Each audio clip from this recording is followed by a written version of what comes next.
요게 이제 지금 현재 2020년 장애인 고용공단을 통해서 입직하고 있는 일들입니다. 뭐 다양한 일들이 있는데요. 혹시 이제 직업 정보를 잘 모르시겠다 싶은 분들은 나중에 쉬는 시간에 말씀해 주시면 제가 좀 알려드리고요. 특히 이제 이런 데 같은 경우에 임상연구지원과 같은 경우에는 연구실에서 일하는 거거든요. 자폐 가진 친구들이 좀 잘 하더라고요. 그래서 실험실 이제 실험 도구 정리하고 연구원들 도와서 보조하는 일들이라고 할 수 있습니다.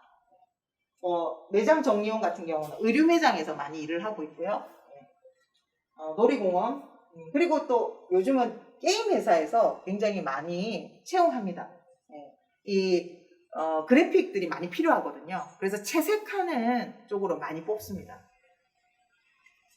이렇게 직업 정보들을 제가 쭉 나열해 놨고요. 근데 이제 그런 경우들이 많더라고요. 댁에서 보는 자녀랑 바깥에서 보는 자녀가 현실적으로 굉장히 다를 수가 있어요. 준비가 충분히 안 돼 있는데 기능을 굉장히 갖추고 있다라고 어머니들이 생각하시는 경우들이 또 있기도 하더라고요. 자, 그래서 그러면은 너무 눈이 높아지면 미스매칭이 되거든요. 그런 경우가 굉장히 많아요. 그러면 우리 아이들이 아예 들어가지도 못하고 계속 자기는 직업훈련을 더 받아서 계속 기능을 끌어올려야 되는데 그런 부분들을 놓치는 시기를 놓치는 거죠. 예. 그러니까 그래서 조금은 제가 볼 때는 조금 좀 더 객관적으로 내 아이를 좀 마련할 필요는 있어요.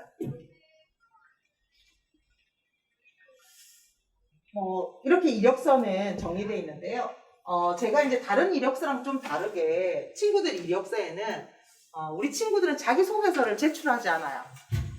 대체로. 왜냐하면 우리 친구들이 제출하는 이력서는 자기소개서는 부모님이 다 써줬다고 생각해요. 기업체에서. 그렇기 때문에 자기소개서를 굳이 받지 않아요. 그런데 저는 꼭 여기에 하단에 비고처럼 만들어서라도 자기소개를 아주 간단하게 5줄 정도라도 넣으라고 얘기를 해요. 이력서를 이렇게 변형하는 회사에서 이력서 양식이 있으면은 이력서 양식에 맞춰야 되지만 회사가 제공하는 이력서 양식이 없으면 이력서는 임의대로 만드셔도 됩니다. 예. 이력서는 정답이 있는 게 아니거든요. 그래서 여러분이 임의대로 만드셔도 돼요. 이력서 양식을. 예. 그래서 반드시 제가 요걸 좀 넣어주세요라고 하는 이유는 뭐냐면 우리 친구들이 자기 나름대로 면접 준비를 해서 자기 소개를 하고 하는데 잘 잊어버립니다. 긴장하니까 잊어버립니다. 그럼 면접관이 여기에 적혀 있는 거를 보고 질문을 합니다. 면접관한테 정보를 제공하면서 질문거리를 주기 위해서 여기에 넣는다 생각해 주시면 돼요. 그러면은 여기 보니까 고등학교 다닐 때 뭐 기능대회 나갔네요. 그러면 자 보시면 아시겠지만 제가 기간을 여기다가 다 넣어놨잖아요. 그죠? 구인업체는 이 기간을 굉장히 꼼꼼하게 봅니다. 몇 년 있었나, 뭘 했나를 보기 전에. 그래서 보통 학교는 비슷하니까요. 그리고 이력서를 쓰실 때는 항상 최신 거를 위로 올립니다. 옛날에 저희가 이력서를 쓸 때는 오래된 것부터 씁니다. 그죠? 1985년, 86년, 87년 이렇게 오래된 순서대로 씁니다. 그런데 그게 아니라 최근 거는 2021년, 2020년, 2019년 이렇게 씁니다. 왜냐하면 이력서는 누가 봐요? 기업체가 보는 겁니다. 기업체는 뭐가 궁금해요? 구직자의 현재가 중요합니다. 구직자가 지금 어떤 상태인지가 중요합니다. 과거에 10년 전에 뭘 했다 이게 중요한 게 아니고요. 지금 어떻게 지내고 있는지가 중요합니다. 그렇기 때문에 최근 게 관심이 있습니다. 그러니까 최근 걸 먼저 올려줘야 그죠? 이 사람이 우리 회사에 필요한 사람이겠구나 라고 하는 거를 빨리 파악할 수 있거든요. 그래서 배려 차원에서라도 최근 거를 먼저 올립니다. 그래서 기간을 항상 먼저 봐주시고요. 요즘은 뭐 사진을 안 붙이는 이력서도 많이 생겼어요. 근데 우리 친구들은 사진 붙이거든요. 네, 사진 붙이는 이력서 제출하거든요. 대체로. 자, 사진은 어떤 식으로 찍으면 좋을까요? 네, 이왕이면 조금 웃는 얼굴로 찍으라고 하세요. 네, 그리고 뒷배경은 조금 밝게. 그죠? 그리고 남학생들은 항상 이마를 내게 해주세요. 이마를. 예. 여학생들은 머리를 묶어서. 아이들이 고집이 좀 있죠. 그래서 이마 안 내요 이러죠. 이거 내야 지업이 된대. 제가 면접장에 가가지고 이마 안 내는 친구 한 명도 못 봤어요. 제가 스프레이 갖고 가거든요. 어떤 때는. 예. 거의 다 이마 다 내고 자기 좋은 걸로 더 좋게 자기를 만들어내고 싶어 해요. 우리의 친구들도 다 욕심이 있거든요. 그래서 저는 이렇게 많이 작성을 시킵니다. 이렇게 많이 작성을 시킵니다. 그래서 저는 무슨 일을 하고 싶은 누구입니다. 제가 좋아하는 것은 무엇입니다. 제가 잘하는 것은 무엇입니다. 저의 장점은 뭡니다. 저의 성공 경험은 뭡니다. 저는 이렇게 하고 싶습니다. 이렇게 해서 외우게 합니다. 자, 이거는 굉장히 쉬운 거잖아요. 좋아하는 거, 잘하는 거, 장점, 이거는요, 그냥 입에서 외우지 않아도 나오는 거거든요. 그래서 이걸로 자기소개를 많이 하게 합니다. 그러면은 우리 친구들이 이걸 잘 외워가지고 한 5시간 만날 때, 5시간째쯤 될 때 모의 면접 보거든요, 이걸로. 그러면 이걸로 그냥 얘기를 해줘요, 자기소개를. 물론 못하는 친구들은 그냥 이름만 얘기하고 이상입니다 하고 끝나지만 대체로 잘 해요. 여기까지는 어렵죠. 여기까지는 어렵죠. 그런데 잘 외워가지고 오는 친구도 있긴 하더라고요. 네. 예, 요걸 한번 보시면 좋을 것 같아요. 어떤 곳에 취업하는지는 잘 아실 거예요. 잘 아실 거예요. 근데 이제 좀 구분을 하면 정부, 지자체, 공공기관에서 일을 많이 이제 일자리가 많이 나오죠. 이쪽의 일자리는 주로 이제 사무직이 많아요. 사무직이. 근데 사무보조인데 그렇다고 해서 본인이 컴퓨터를 가지고 뭐 문서를 작성하거나 그런 수준은 아니에요. 그렇지만 적어도 컴퓨터 능력은 있어야 돼요. 활용 능력은. ITQ 자격증을 요구해요. 그래서 컴퓨터 기능을 이제 자판치는 연습을 계속 시키셔가지고 ITQ 자격을 따야지만 이런 쪽에서는 취업이 가능해요. 네. 그리고 공공기관에서는 요새는 이제 청소 쪽에 미화 쪽으로 많이 뽑고는 있어요. 그러니까 일단 기본적으로 시설이 좋기 때문에 미화가 그렇게 고된 일이 아니에요. 그래서 그쪽에도 만약에 자녀분들이 오히려 사무보조보다는 미화 쪽이 좀 더 낫겠다라고 하면 청소 업무들이 기관들이 일단은 건물들이 다들 이제 환경이 좋으니까요. 그런 쪽으로 좀 생각해 보셔도 되고요. 민간 사업체, 민간 기업, 개인 사업체에서 많이 뽑고 있습니다. 제가 아는 병원에서 장애인 채용을 안 하시더라고요. 그래서 왜 안 하세요? 고용지원금도 나오고, 거기가 50인 이상이거든요. 그러면은 고용부담금도 내실 텐데, 그렇게 많이 고용부담금을 부담하면서 왜 그렇게 장애인을 채용을 안 하세요? 라고 여쭤봤더니, 그렇게 얘기하시더라고요. 잘못 뽑아가지고 회사 분위기 이상해지면 어떡하냐고. 자, 뭐예요? 편견이죠, 편견. 그죠? 생각보다 사람들은 편견을 많이 갖고 있어요, 구인업체들은. 근데 그쪽에, 그럼 한번 뽑아볼까? 해서 뽑으셨는데, 일을 굉장히 잘하신 거예요, 그분이. 그리고 오히려 비장애인보다 훨씬 더 성실하게 직장 생활을 하신 거예요. 그래서 모범이 되게. 그러니까 반응이 좋은 거죠. 그러니까 계속 채용이 이루어지는 거죠. 그러니까 결국 뭐냐면, 여러분들의 자녀가 가는 그 자리가 2학년, 3학년, 1학년, 그리고 중학생, 초등학생들이 갈 자리라는 거예요. 그런 책임감도 사실 우리 친구들한테 심어줄 필요가 있어요. 그냥 너 혼자서 거기서 일하고 끝나는 게 아니야. 네가 거기서 어떻게 하느냐에 따라서 너 아는 그 친구 있지? 그 동생 있지? 그 동생이 그 회사에 갈 수도 있어. 이런 얘기들이 의미를 갖게 하죠. 우리 아이들한테 내가 혼자 그냥 끝이 아닐 수 있다. 자기가 좋아하는 누군가도 거기 가서 일을 할 수 있다. 내가 거기 회사에서 좋은 이미지를 갖는다면. 이런 것들이 연계가 다 되어 있는 거잖아요. 그죠? 그래서 어머니들이 그런 생각들을 하시면서 얘기를 좀 전해주시면 좋아요. 뭐 이런 거는 이제 기본적으로 많이 하는 거고요. 그 다음에 이제 표준 사업장이 요새 많이 생기고 있는데요. 표준 사업장은 옛날부터 좀 많았다면 요즘은 자회사형 표준 사업장이 많이 생기고 있습니다. 뭐냐면 이런 거예요. 아까 지금 오뚜기 프렌즈라는 회사 거를 제가 보여드렸죠. 오뚜기가 직원이 많으니까, 대기업이니까요. 직원이 많잖아요. 그래서 장애인을 많이 뽑아야 돼요. 많이 뽑아야 되는데, 그 일을 할 만한 직무가 없다고 얘기를 해요. 회사 입장에서는 우리 장애인분들한테 일을 줄 만한 직무가 없다라고 얘기를 해요. 그러다 보니까 이 장애인분들만 할 만한 일들을 만들어서 자회사를 만드는 거예요. 모기업은 있죠.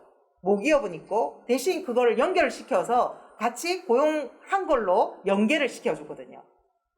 정부 방침이. 그러니까 장애인분들만 어떤 환경 속에서 같이 일을 하면서 조금은 좀 비장애인과 막 섞여가서 괴로운 것보다는 좀 덜한 환경을 만들 수 있다는 거죠. 그러니까 그런 어떤 자회사형 표준 작업장도 지금 많이 생기고 있으니까 그런 부분들도 정보들을 좀 보시면 좋고요. 그 다음에 이제 좀 내 아이가 아직까지 기능이 그만큼 발달돼 있지 않아. 그러면은 저는 굳이 어렵게 기업체로 목표를 갖지 마시고 보호작업장을 먼저 선택하시는 게 더 좋아요. 전략이죠, 전략. 내 아이가 5년 뒤, 10년 뒤에는 기업을 갈 수 있어. 그죠? 그런데 이 기관들이 약점이 뭐냐면은 계약직이라는 거예요. 정규직을 잘 안 뽑는다는 거예요. 그래서 계약직은 나이가 많아도 뽑는다는 거예요. 그래서 억지로 회사 평판을 보고 여러분이 이런 거를 고르시면 오히려 아이가 준비가 돼 있지 않은 상태라면 더 힘든 환경 속에서 스트레스를 받고 위축받고 제일 안 좋은 케이스가 뭐냐면은 일을 안 하려고 하는 거예요. 첫 직장을 갔는데 별로 행복하지 않았어. 별로 재밌지 않았어. 그럼 우리 아이들한테 거부감이 생기면 어때요? 고집 부리기 시작하면, 그죠? 저희가 어떻게 설득해도 안 되는 경우들이 있습니다. 그게 한번 인식이 되는 거죠. 나쁘게 인식되면 계속 공격성이 나올 수도 있는 거고요. 그래서 처음 직장이 아주 좋은 이미지로 있어야 돼요. 아, 직업이라고 하는 건 좋구나. 나를 기쁘게 하는구나. 힘든 것도 있지만 그 힘든 걸 참을 만큼 다닐만 해. 우리 아이들의 학교가 그런 곳이잖아요. 그죠? 그런데 직장은 학교하고 다르다는 거예요. 너무 다르다는 거예요. 우리 아이들이 그걸 착각하거든요. 학교인 줄 알거든요. 그걸 기대하고 간단 말이에요. 근데 어머니들도 내 아이를 그렇게 보호해 주겠지, 이 사회가. 그렇게 기대하시고 첫 직장을 보내실 수 있거든요. 근데 그게 굉장한 오류를 범할 수 있다는 거예요. 그래서 아이한테 잘 맞는 조직 문화를 선택하는 게 굉장히 중요해요. 내 아이가 말수가 적다. 말을 많이 안 한다. 그럼 거기에 맞는 직무. 내 아이가 좀 말을 많이 한다. 그래서 좀 사람들이랑 자꾸 어울리려고 한다. 그럼 거기에 맞는 직무. 각각의 맞는 성격에 맞는 직무가 있거든요. 그걸 선택해 주시는 게 굉장히 중요해요. 그래서 저는 그게 다 잘 안 될 때는 이렇게 먼저 진입했다가 우리 흔히 그런 얘기 하잖아요. 용의 꼬리가 될래, 소의 꼬리가 될래, 닭의 머리가 될래, 이런 얘기 하잖아요. 자신감이 굉장히 중요하잖아요, 세상을 사는데.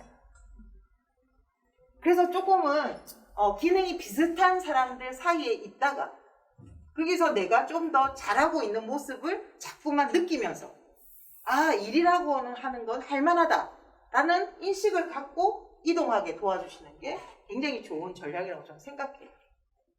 왜요? 우리 아이들한테는 아직도 30년, 40년 더 일을 할 수 있는 시간이 있기 때문이에요. 이제 처음 시작하는 단계잖아요. 처음 시작하는 단계, 너무 어려운 일을 주면 안 된다는 거죠. 자, 보통 산업체들은 이렇게 얼만큼 어떤 곳에 취업하는지 보시면은 이런 곳에 다 취업합니다. 이거는 좀 큰 기업체 중심으로 뽑아놨어요. 이 기업체들이 다 직업훈련을 맞춤 훈련을 시킵니다. 맞춤 훈련 센터에서 이런 기업체들이 채용을 의도하면서 시키고 있다는 거죠. 그러면은 제가 워크 투게더 보는 방법을 말씀을 드릴게요. 이렇게 워크 투게더 안에 검색해서 들어가시면요. 여기에 이제 검색어를 넣습니다. 원하는 직업의 검색어를 넣습니다. 그러면 근무 지역이 나오죠. 그러면 서울 넣습니다. 그리고 여기에 경력이 없다. 경력 무관을 체크하죠. 그리고 고등학교 졸업이다. 체크를 하고 장애인만 채용하는 데를 내가 보겠다.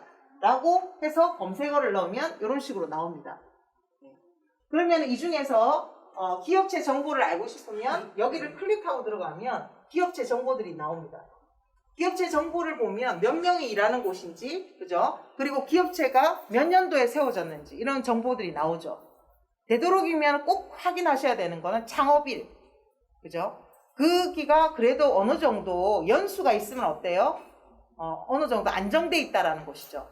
연수가 짧으면 짧을수록 혹시라도 너무 적은 기업이면, 영세한 기업이면 급여를 받는데 혹시라도 문제가 생길 수도 있잖아요. 그런 부분들을 검토하셔서 이 업체가 괜찮은 업체인지 그런 것들을 좀 검토하시는 게 좋아요. 너무 영세하지 않다면 그 네이버 금융 같은 데 들어가면 주식회사들은 웬만하면 기업체 정보들이 굉장히 잘 나와 있거든요. 그래서 그런 데서 기업체 정보들을 좀 찾으셔가지고 이 기업체가 직원 수가 얼마나 되고 계속 성장하고 있는 회사인지 이런 것들을 좀 확인하시고 보내시는 게 좋습니다. 그래서 이제 기업체를 고르시면 이렇게 상세한 정보가 나오죠. 그럼 이 상세한 정보를 보면서 한 명을 뽑는데, 지금 한 명을 뽑는데 아무도 입사한 사람, 지금 지원한 사람이 아무도 없어요. 자, 이런 데는 빨리 지원서를 내면 뭔가 조금 경쟁력이 있을 수 있는 거잖아요. 그죠? 그래서 이런 것들을 보면서 시급이 얼마인지, 어떤 조건을 원하는지 이런 것들을 검토하셔서 이력서를 내면 되겠죠. 그리고 반드시 확인해야 되는 게 직무 내용입니다. 직무 내용. 직무 내용에 뭐라고 돼 있어요? 영업 매장 내 카페 바리스타 직무, 고객 응대, 점포 내의 청결 관리. 자, 청소를 한다는 소리죠. 자, 요 커피도 내리지만 바리스타로서 커피를 뽑는 일도 하지만 고객을 만나기도 하고 그리고 청소도 해야 한다라는 세 가지 일이 있어요. 자, 그럼 면접 때 요것과 관련된 질문을 한다는 거예요. 그죠? 그래서 어떤 질문이 나오겠어요? 고객 응대. 손님이 커피가 맛이 없다고 하네요. 어떻게 하실 거예요? 그러면 이제 대체로 그냥 말하죠. 네, 다시 뽑아드리겠습니다. 그냥 누구나 할 수 있는 얘기예요. 근데 그거를 조금 손님한테 뭐가 어떻게 맛이 없는지 여쭤보고, 그죠? 조금 더 상세하게 어떤 부분이 불만인지 잘 들어보고 혼자 하기 힘들다면 매니저님한테 여쭤보면서 응대하겠습니다. 이런 식의 조금 더 이렇게 폭넓은 대답을 할 수 있도록 지도를 해주시면 그냥 조금 평범한 것보다 좀 더 낫겠죠. 그죠? 아까 말씀드린 것처럼 한 5명, 4명 정도가 같이 나란히 앉아가지고 면접을 봅니다. 그래서 면접을 볼 때 대체로 이제 앉아있는 자세를 많이 보거든요. 그때 움직임이 심한지 심하지 않은지, 내가 말하지 않을 때 옆 사람을 바라보는지 앞을 정면을 보고 있는지 이런 태도를 많이 봅니다. 네. 그래서 집에서 앉아있는 연습을 시켜주시고 그리고 내가 움직이지 않게 10분 정도는 움직이지 않게 조금은 인내심을 길러주는 이런 훈련들이 좀 필요합니다. 면접장에서는. 그리고 이런 대답을, 예상 대답들을 하게 하는 연습해보는 거죠. 네. 자, 이렇게 기업 정보는 찾으셔가지고, 이제 직업 정보를 조금 더 알고 싶으시면, 요거는 제가 자료에 놔뒀으니까요. 참고하시면 될 것 같아요. 그래서 하고 싶은 일을 댁에 가셔서, 자녀분들이랑 이 중에서 네가 하고 싶은 일을 한번 찾아봐 라고 얘기를 해보세요. 그래서 너무 많이는 고르지 말고 3개 내지 5개 정도만 고르라고 하세요. 네. 너무 많이는 고르지 말고 그 5개 내지 3개, 5개 정도 골랐다면 싫어하는 직업도 5개 정도 고르라고 하세요. 좋아하는 직업 5개 정도, 싫어하는 직업 5개 정도 골라보라고 하세요. 그리고 좋아하는 이유를 적어보게 하세요. 그 직업이 왜 좋은지, 그 직업이 왜 싫은지 이유를 적어보라고 하세요.